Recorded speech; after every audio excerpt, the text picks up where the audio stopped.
Welcome to the podcast, Speaking to Influence, Communication Secrets of the C-Suite. I'm Dr. Laura Sokola, your host, founder of Vocal Impact Productions and author of Speaking to Influence, Mastering Your Leadership Voice.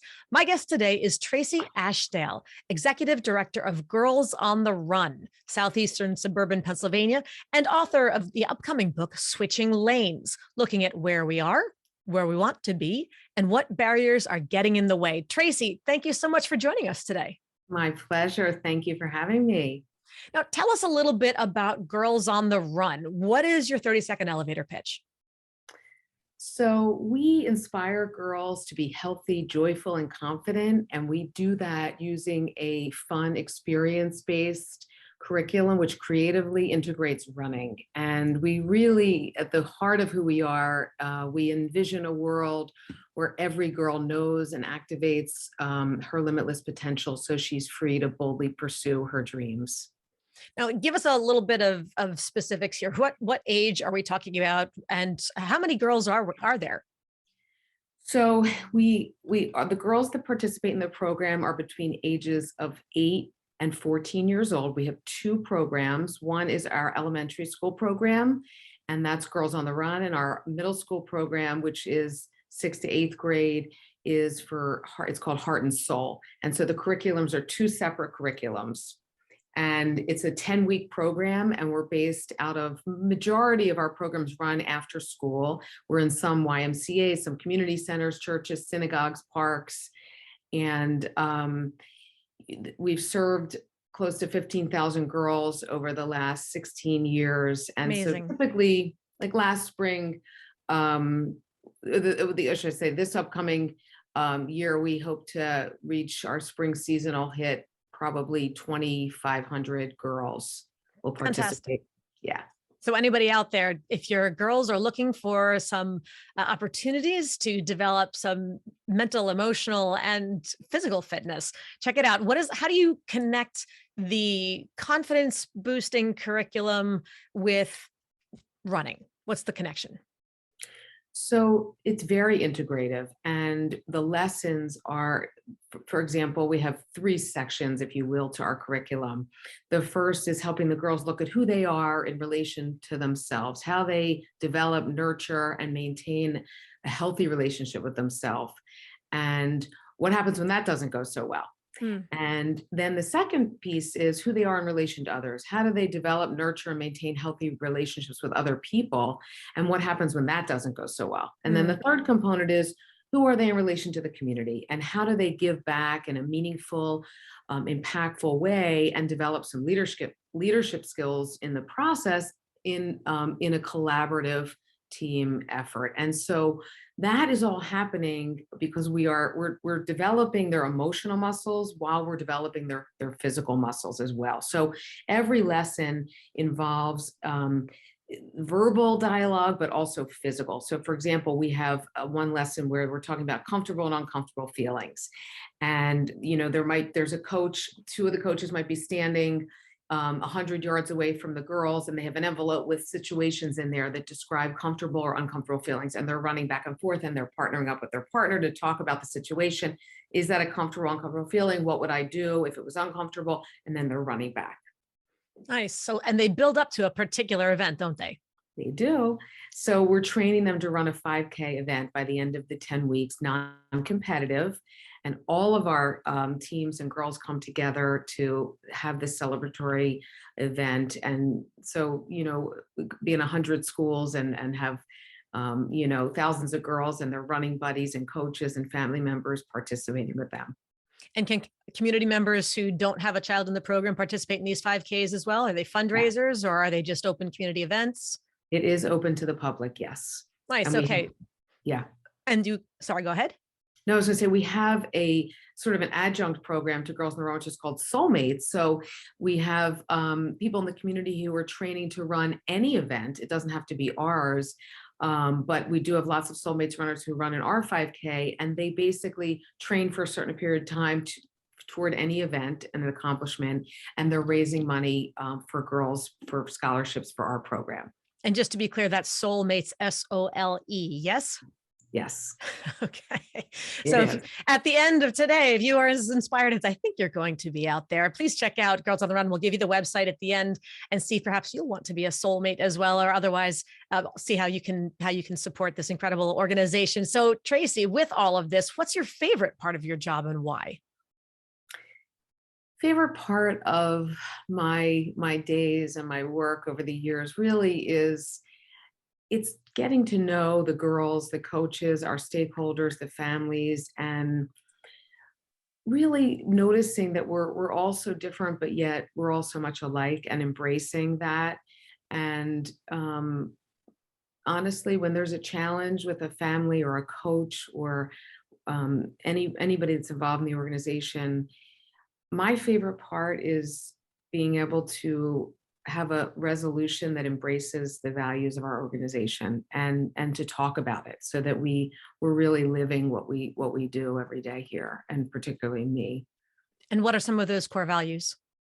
So embracing our differences, and Mm. really, allowing ourselves to have space for that. Because there's, as we know today, that is very challenging. And the most often, what we do is when we see something that's different, we think it's not okay. And that one in particular resonates with me, and has been for me the biggest growth opportunity in having that core value present for me in everything I do at Girls on the Run.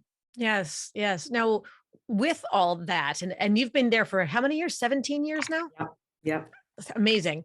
And what is one of the big issues of the day today? You mentioned the embracing diversity as it were. What's one of the big issues that you're dealing with today? And how do you have to adjust your messaging when you're talking to different key stakeholder groups about it? I think right now, one of the biggest challenges for Girls on the Run, um, and in general in this arena, is that we're in a mental health crisis like we've never seen before. And we have kids, we're working with kids between the age of 8 and 14 years old. And Girls on the Run was really set up initially by Molly Barker, who's the founder, and she targeted, we often get asked why that age. She targeted reaching girls this age because this is typically the age where girls begin to start thinking about their external self, and they're less focused on their internal self. And so they they enter their pre-adolescent years and often are moving away from sports and into beauty and fashion and all of the external things. And so what happens is there's sort of a disconnect, right? And we at Girls on the Run bring that back. We have the girls in a space for 90 minutes twice a week where there's no technology. It's face to face, voice to voice, and helping these girls really unpack all that's ruminating in their head, that they have no place to unleash it. And especially today, because they're so engrossed in social media and technology all day long, there's not a lot of quiet space for kids today, and a lot of time to let things sort of evolve for them naturally. A lot is imposed on them. So at Girls on the Run, we have a challenge, but we also have a gift, if I would put that, out in the space, that we, while we're in a serious mental health crisis, and 1 in 4 kids is on some sort of antidepressant or anti-anxiety medication right now. And I want to clarify that, or reiterate that. I want to make sure people who are driving or prepping dinner or something didn't miss that. 1 in 4 kids, uh, by kids we're talking in anybody under the age of 18, effectively, is on some sort of medication for anxiety, depression, or some other mental health. Did I hear that correctly? Yeah, approximately 1 in 4. And at Girls on the Run, we're a prevention program. We're not a treatment program, and that's really what sets us apart. And there's lots of treatment programs in this country. We happen to be a treatment society more so than a prevention society, and Yes. that is one of the things that drew me to Girls on the Run to begin with. And I have 3 girls. I'm one of 3 girls, and understanding what girls go through at a young age and how it shapes who they are and how they move through the world is so critical. And if we can meet them at this age and introduce to them some of the concepts in terms of self-care and relationships, and how to recognize things when they're not okay, and how to actually use your voice in an appropriate way to advocate for yourself or other people, half the battle is gone. And so when we meet with schools or potential sponsors, for us, Girls on the Run, the girls are happy. They look joyful. We're building confidence in them, and that's not always easy. With the schools, it is. They want that. The schools want that, obviously, and lots of schools are implementing positive youth development programs like ours. But when we're talking to stakeholders, a lot of people want to invest in, children that look like they're really deprived, or they're very sad, or they're in need of a lot. And for us, we want to prevent that from happening. We want to be on the front end. And so the girls can march through their life and not have to face drug and alcohol abuse, potential promiscuity, teen pregnancy, depression, anxiety, and minimize the risk for that. Yes, yes. And it's not to say that the children who are already in those deep states of imminent need don't deserve and otherwise need that kind of help and investment, but they just shouldn't be the only ones. We don't want to wait until kids get to that point to start to address the needs. So thus the preventive positive action steps that Girls on the Run provides, as opposed to waiting until treatment is necessary, at which point from this perspective, too late. They've already hit crisis stage. Yeah. And it's much easier on the front end to help kids develop those skills and build those emotional muscles, if you will, than it is to unravel them, Yes. after there's been some difficult times. So how do you mentioned that some schools are more receptive to this than others, but when you're talking about the challenge of mental health, how do you, understanding that you're both, you need to quote unquote sell the idea, you need to encourage and recruit girls for the program, but you also need to recruit schools to participate, sponsors, et cetera.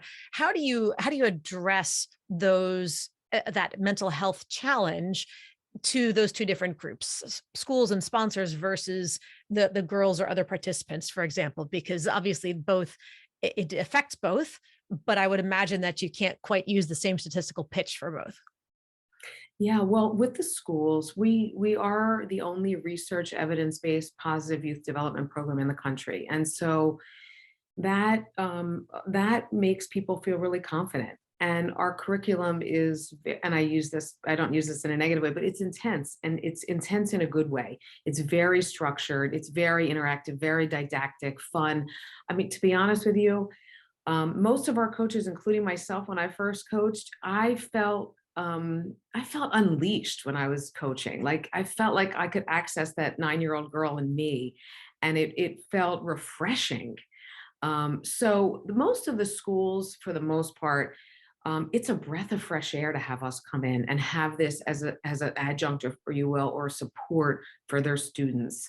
And then the teachers that coach, we have a lot of teachers that coach, for them to have this repertoire in their classroom and with the girls also is extraordinarily helpful. And then with our stakeholders, like I was alluding to before, for most often people don't really understand. They think we're a running program. So they see Girls on the Run, I think we're solely a running program. So once, for us, we always have a better opportunity when we're sitting in front of somebody, and we really, like I am with you, let people understand the depth and breadth of the organization. Because even our coaches, when they first sign up to coach, and then after they leave coaches training, they say, oh my goodness, I had no idea what I was getting into. I really thought I was going to be sort of a motivator and run along with the girls and, give them some positive reinforcement. And we're so much more than that. Yes, yes, absolutely. And in having to learn how to do this, like you mentioned, it's not just about the running coach. So the running part of coaching, communication wise, what's something that you are really good at, and what's something you wish you were better at? Well, I'll start with what I think I need to get better at, because I've been told before, and one of my coaches actually many years ago, and she's still with me today, from Angela Summit Academy. She was actually, they were the second school, and one year she called me and she said, you do so many things well. She said, and one of the things I love about you is that you always have a plan and you always execute, but you don't always inform people along the way. You're Mm. just going.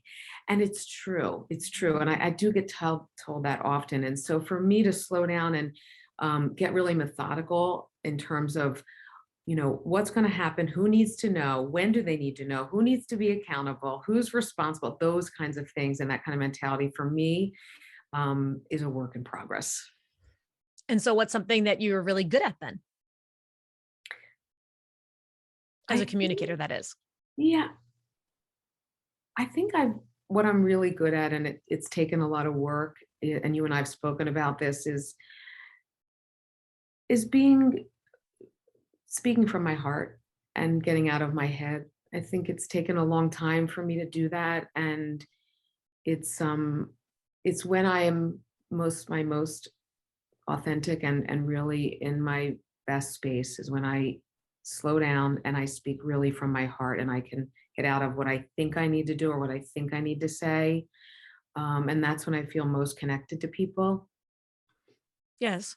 Yes, and it can be difficult to get out of the head. I think that's a challenge that so many of us face, as it's part of what I like to refer to as the expert's curse, where we know too much and we get really lost in the focus of the importance of what we're trying to convey to people, and we lose that connection with the heart. And when you lose the connection with the heart, that's usually where we lose the connection with the people. But it sounds like it's something that you are have really tapped into. And from the first time that we ever spoke, I knew that that was where you lead. You wouldn't have been with this group for 17 years if not driven by that heart. And I think that's beautiful. Now, what about style shifting? How have you learned to shift your speech style or your approach to connect with different groups effectively? And what do those differences look like? Was it ever hard? Yes, definitely. Um, One of the biggest challenges for me in over the last, I would say my whole career, really in the last 30 years has been, and particularly with Girls on the Run, has been meeting people where they're at and not where I think they should be or what my lens is. And so in doing that, it's I work with a variety of people, from young kids to teenagers to adults to elderly, and then I have people that are volunteers, I have staff, I have a board, I have stakeholders, and slowing down and taking the time to really get to know and understand people and see their window into things has been really a lesson for me, and has helped me make better decisions, really, and bring people together in a way that, I'll give you one example. Sure. This is many years ago. It's just coming to me, but I had this random idea. I had two running stores locally that wanted to partner with us. This is probably year 3 or 4, and I said, great. And both of them were local. One was 10 minutes away, one was 5 minutes away. And after meeting with both of them, I thought, you know what? Maybe I should expand this. And there's like 5 running stores. And I was in 2 counties, serving 2 counties here at Girls on the Run. And it's far for people across the both counties. And why wouldn't I just invite everybody to partner and let them get involved, and we can get really creative about how we do this? And one of the closest one to my office said, absolutely not. Why would I allow you to market with other people and take business away from me? And I said, you know what?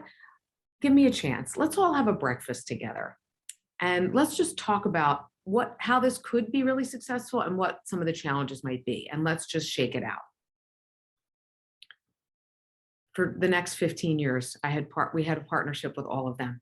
Wow. And everybody left the brunch and said, I've never done anything like this before. And it's always been about competition, and something shifted in that room. And that taught me a lot about working with people's personalities, if you will, Mm. and people's egos and people's worries and the threats. And so I take that with me. I have taken that example I took with me over the years into many different situations to just realize that similar to the Girls in the Runway, is that we all, while we have different agendas or we all want to accomplish our own goals, when we come together, we can be more successful. And really it was that for all of the partners in the end. Yes. So I'm curious, with the understanding that obviously one of their concerns, or if not their only and primary major concern, is why would I work with somebody who's my competition? Mhm. What was the revelation that they came to, or that you provided to them, or that everyone came to as a group, that helped them see that the benefit of all being sponsors of this organization together was actually to their advantage rather than to their detriment? The biggest thing that stood out to me was that when our stakeholders see, in other words, if I have somebody that lives local right by the office and they're going to go into store A, right, because it's close, but store A now has a friendly relationship with store B, who's 10 miles away. She doesn't have the product and can't get it. And she says, you know what? I'm going to refer you to my colleague who's in, X town. Why don't you run over there and tell her I sent you? Okay. And so what happens is the customer feels amazing, feels like, wow, she's actually sending me her competitor. I really like this woman and I'm going to still be a customer of hers. And I'm going to this other store now. And the merchant, this store owner now feels like, wow, my competitor sent me a customer. I want to pay it forward to them when I have the opportunity to next. And so those types of things kept happening. And I can't describe to you the feeling that it brought with all of these store owners. And for me to see that, and our stakeholders felt so good. They didn't leave a store. It created an environment of collaboration rather than competition. And that's what we are at the heart of Girls on the Run in everything we do. And then you become problem solvers as opposed to just product providers. And Right. that's a very different space. It actually reminds me, and I think I'm getting the right reference. I'm sure somebody out there listening will send me an email or post on the YouTube page or something if I've got the wrong movie, but it strikes me as the Macy's Gimbals relationship back from, was it Miracle on 34th Street, where suddenly Yep. they were referring to each other and saying, well, you can't get this toy here for Christmas, That's but right. check over across the street. And the shock that you would do that, but that it actually created such goodwill. So there's your miracle on any other street that girls will be Right. running on. That's beautiful. And you know what? It reminds me of recently there's been some memes and some things about girls helping each other and women helping each other. And it's that we're better when we're supporting each other than when we're against each other or we're competitive with each other. And in this space with young girls, that's a huge lesson, especially with social media today. Yes. And how do you, I guess overall, that is probably the most important distinction that I'm hearing with regard to the program, because with social media in particular, it's all about instant public gratification. You're doing everything possible for the sake of getting likes. You're actually begging for external validation. And there's a meter, there's visual quantitative competition. Am I liked? Literally with a like button and a thumbs up icon. Am I liked as much as this other person is liked? Do people like me today as much as they liked me yesterday? Will they like me tomorrow more than they like me today? I mean, it's so creates such a feeling of desperation for the need to be popular and to transform yourself into what or whomever you think that the rest of the world will appreciate more, rather than who you really are and who you want to be. I think that it's so for girls and boys for that matter to be able to have these kinds of programs to teach them that internal skill, the internal value and worth. It's so necessary to combat what is just this deluge that they see every day of, am I popular enough? Do enough people like me compared to anybody else? We were always worried about popularity in middle school. Like that never wasn't there and it never will go away, but we never had it so quantitatively and daily validated where you could watch it on your phone ticking up or not. ticking up in real time. And that's a terrifying notion as a parent. I can only imagine what it's like as a kid. Horrifying. And what really is happening as a result is that the kids are actually less connected and feel more alone than ever. Yes. Yes. And if It's an anybody, illusion. Yeah.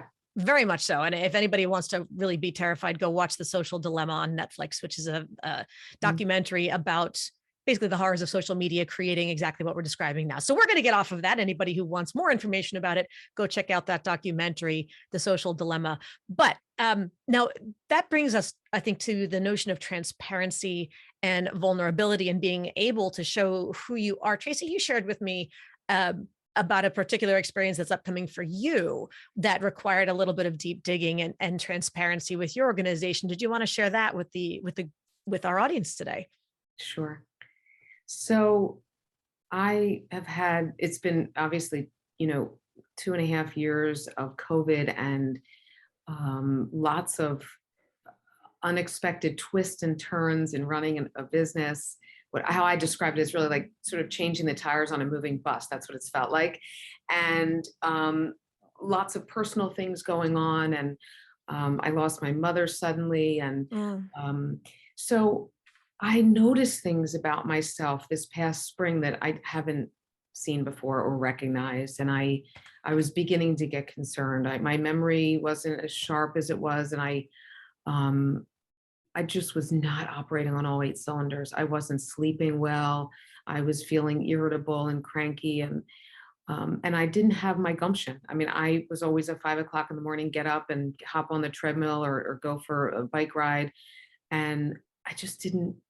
Something was off in me, and I decided that while in 17 years I've never had an away message on my email, Oh my that gosh, not uh, 17 weeks or months, 17 years. You never actually put an out of office autoresponder?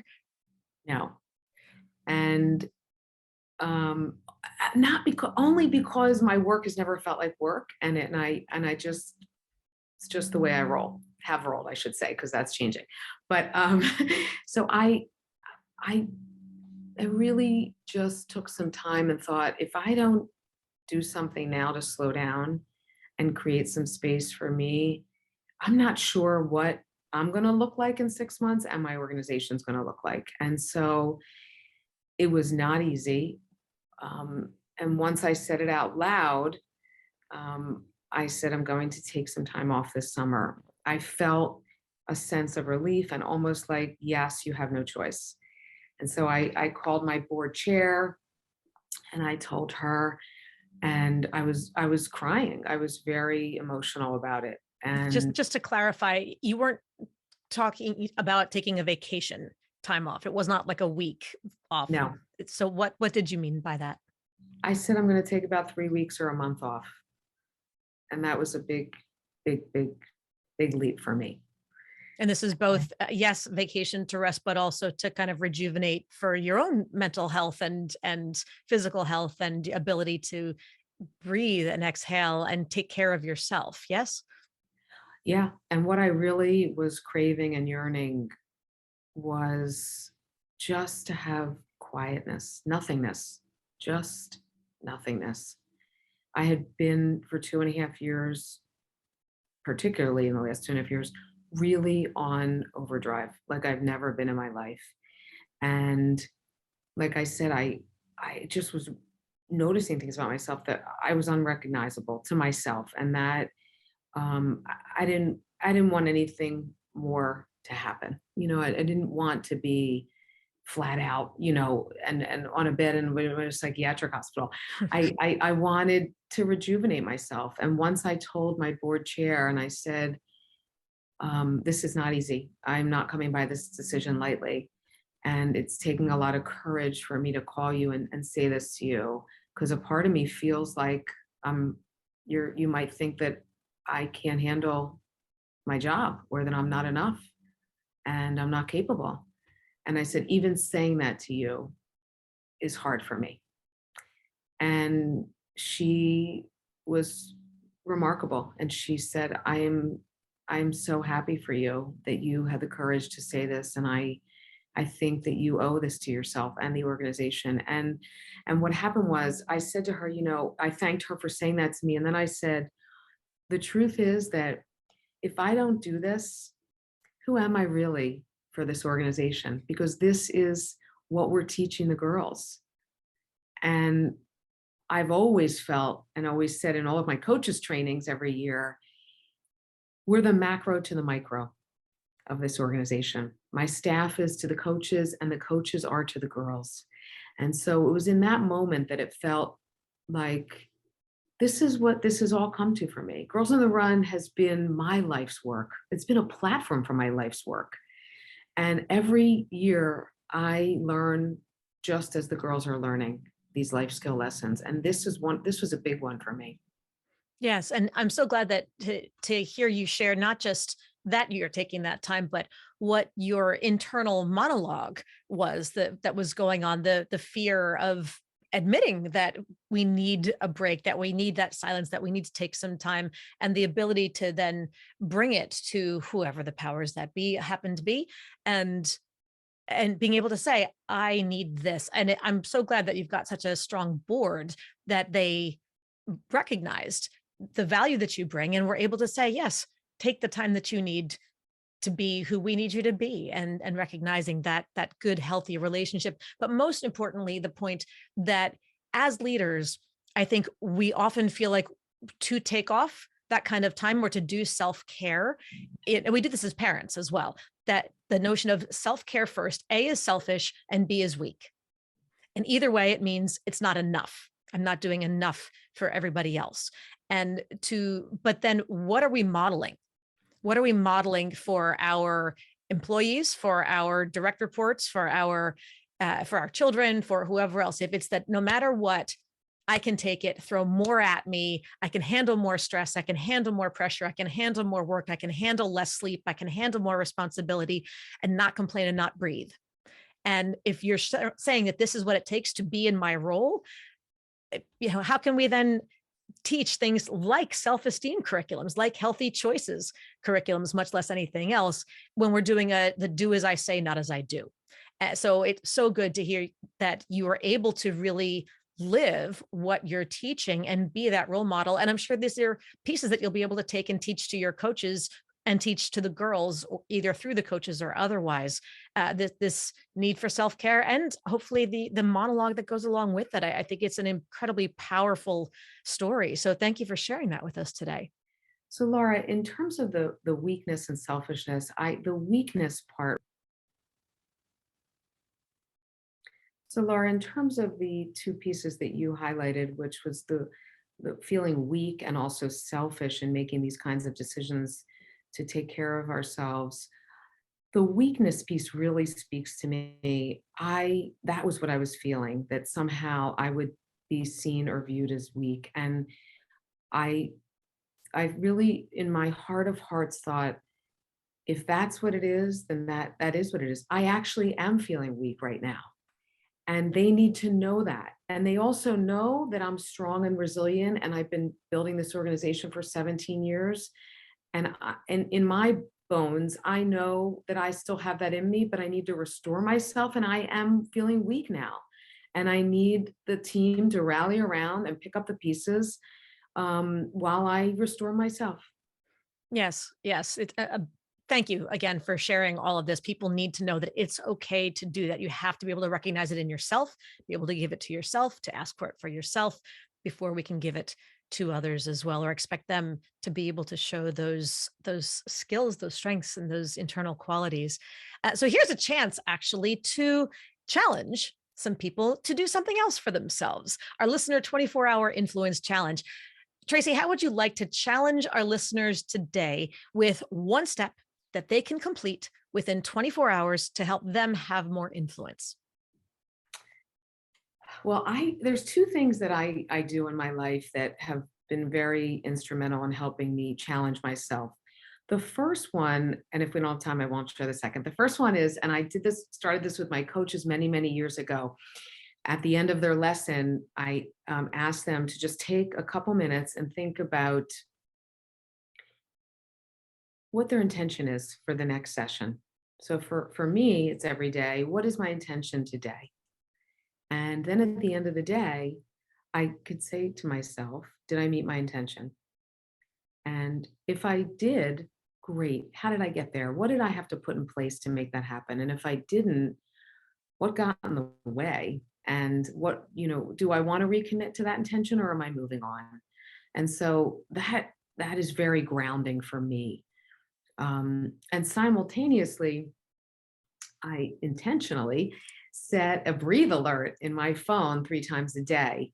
And literally it's at 9, noon, and 6. And it just says breathe in my calendar, and it goes off with a reminder. And it just, even if it's for 30 seconds, just to do some, nostril breathing, and just to be, because I'm moving at a pace that sometimes is beyond what I should be doing. And what made me start to do that was many years ago, when I first moved out of my office in my home and moved to an office for Girls on the Run. I would be walking out of the office, waving goodbye to everybody, on a call, on my way to go get my kids at school, like in the car talking. And then they would get in the car and I'd say, okay. And I would time it so that I had the 30-minute call for car line. And then they would get in the car and stop. But I had no time to transition from work to just being, and then being with my girls. And that was a high price I paid for that, in not being present, because I couldn't slow down enough to ask them about their day, because I was still wrapped up in my day. And then the 10 other things I was going to do after they got on their soccer field or whatever, and the calls I would make while I was sitting on the sideline. So those two things, I think, are good challenges, and can definitely turn a day around for sure. And when we talk about setting daily intentions, is it a matter of a task that you want to complete, or more about a mindset for the day? Or when you think of intention, what does it mean to you? For me, sometimes it's both. It can be one or the other. Some mornings, like this morning, I got up and my intention was to breathe more today, Mm. because I had a lot going on yesterday, and I have a very full week. And so my intention was to be aware of my breath today, throughout the day. And so some days my intention is, I said I was going to do these 3 things last week and I didn't get them done. And my intention today is by 6 o'clock, they're done. Yes. So it could be tactile or otherwise. And honestly, sometimes my intention is, you know, call my kids today and tell them how much I appreciate them, because we've been busy and everybody's been in their own direction. Yeah. Okay. So either a to-do list kind of task, like remember to do this, whether it's work related, or a phone call, or say thank you to somebody, or give them an I love you, or it could just be a matter of a mindset piece. You're going to remember to breathe more. You're going to remember to focus on gratitude, or not letting something get the better of you, or not falling into whatever mental trap you find yourself on an occasionally recurring basis, for example. Sound about right? Yes, I'll tell you, one of my most challenging intentions has Good. been is to not pick up my phone at a red light. Ooh. Hardest one yet. All right, I'm sending that one out to everybody. That Regardless, is you a can pick a biggie. second one, but it's going to be a Uh-huh, both uh-huh. and. You can either do Yep, this one on your own, yep. or just do this plus something else Yes, that you want. But for one day, when you're driving, don't pick up your phone at a red light. Ooh, try it. It's brutal. I see people like already the hair on the back of their neck or on their arms is starting to stand up. I love the challenge. That's fun. And you know what, Tracy? I think on that note, we're going to close for the day. That's a great high point challenge. So tell me, how can people learn more about you and about Girls on the Run? So Girls on the Run, you can go to GOTRPA.org, and you can find all you need to know about coaching, about programming, about sponsorship, about volunteering. And I can be reached at Tracy, TRACY Ashdale, ASHDALE, at girlsontherun.org, all spelled out. And we'll put that on the Yeah. show notes and things as well. So that's GOTR. And again, we'll spell this out later. Uh, P. PA for those who are in Pennsylvania, but for anybody else who's across the nation, across the US, or is this international as well? It is. And you could just, if you're in another state or city, you could just go to girlsontherun.org. Great. And that's the full spell out, not Yes. GOTR, girlsontherun.org. And I'm sure there's a listing that'll find the chapter nearest to you. Yes? Yes. Perfect. Perfect. So there's lots of different ways to sponsor or to get involved, to support the organization, even if you're not a runner.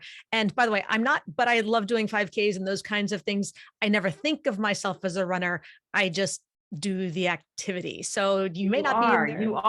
You are a runner. There, there If are you get those. out and run, you're a runner. Doesn't matter how far. It's funny. A year or two ago, I went for a new pair of shoes, and the guy who was helping me at one of the local running stores said, "So how long have you been a runner?" And I said, "Well, I'm not really a runner. I don't even enjoy it. Frankly, I just sort of do it because it's there, it's available, my schedule, whatever gets me out of the house."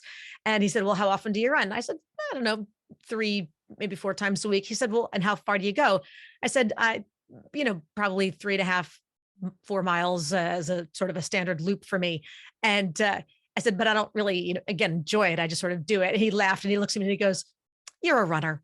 Yes. He's like, "It's not the runner that he's like, you just described all of us. Most of us don't do it because we love it. It's just sort of something that takes over." And so I'm going to encourage everybody else out there, go for a walk, go for a run. And otherwise, even if you're not on your feet, support girlsontherun.org. Tracy, thank you so much for joining us today. Thank you so much. It was a pleasure, Laura. Thank you. And thank everybody else out there for tuning in. Be sure to subscribe so you never miss an episode. And of course, don't forget to give us a 5-star rating on iTunes or Apple Podcasts or your favorite platform of choice so we can help even more people increase their confidence, presence, and influence. And of course, if you want to download my free guide to equipment recommendations for virtual influence, including my picks for microphones, lights, and more, go to speakingtoinfluence.com. I'm Dr. Laura Sokola, and you're listening to Speaking to Influence, Communication Secrets of the C-Suite. Hi, everyone. This is Dr. Laura Sokola, and I want to sincerely thank you for listening to the Speaking to Influence podcast. If you love listening to these episodes as much as I love bringing them to you, be sure to subscribe so you never miss an episode. And please go to iTunes right now to rate and review our podcast in order to help us expand our reach so even more people can master the 3 C's to command the room, connect with the audience, and close the deal. Thanks for listening to Speaking to Influence, Communication Secrets of the C-Suite, the show for leaders who want to speak with impact. The hosts, producers, owners, and media distributors of the show make no guarantees that the strategies and information discussed will result in profit or other success and may result in losses. The opinions and statements of the hosts and guests do not necessarily reflect the opinions of the owners, staff, managers, broadcasters, or sponsors of the show. No medical or psychological therapy or personal or professional wellness or relationship advice is offered in the show. You are advised to seek counsel on matters related to your health, family, relationships, job, or other business and legal matters from licensed advisors in those areas prior to making any changes in business or lifestyle. No information provided may be suitable in your situation. As always, take responsibility for the decisions and actions you take, including the reactions they may make in your work, family, health, and life.